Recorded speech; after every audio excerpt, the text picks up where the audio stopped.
और वही बादल नीचे जाके बरसने लग रहा है।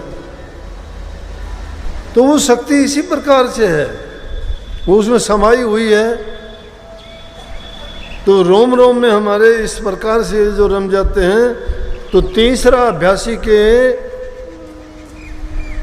लिए जरूरी है कि गुरु से प्रीति पक्की सच्ची होनी चाहिए, गुरु के बात का यकीन और विश्वास होना चाहिए।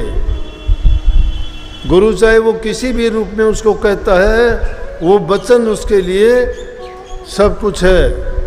उस वचन को पक्का करके मान लेना, चाहे वो जाहिर में आपको मानते हैं बुरा लगता होगा एक बार, लेकिन उसका परिणाम बहुत अच्छा निकलेगा।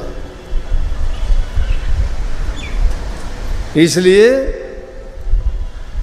तो आप कहते हो ना कि कई बार जी अब वो टूट गया, अब मेरा वो ध्यान नहीं लगता।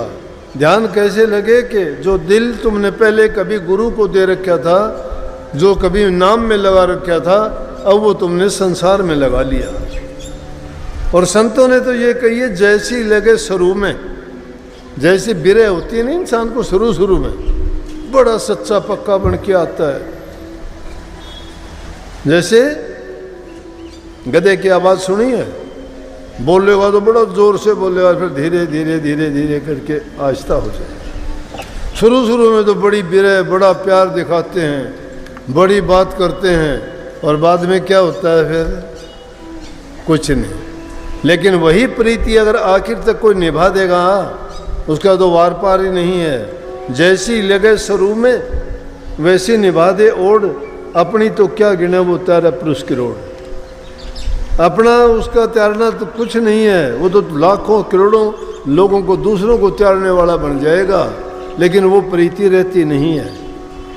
वो प्रीति हमने संसार से लगा ली, भाई बंधुओं से लगा ली, पत्नी से लगा ली, बच्चों से लगा ली, अपना मन धन तन सब कुछ उनको दे दिया, उनके लिए रात दिन भागे फिरते हो।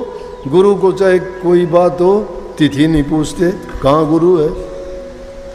लेकिन जरूरी नहीं कि गुरु के रोजाना तुम पीछे पड़े रहो, गुरु तुम्हारे हृदय में बैठा है, बाहर नहीं है। गुरु तो तेरे पास, फकीरा गुरु तो तेरे पास, तुम फकीर हो सबके सब।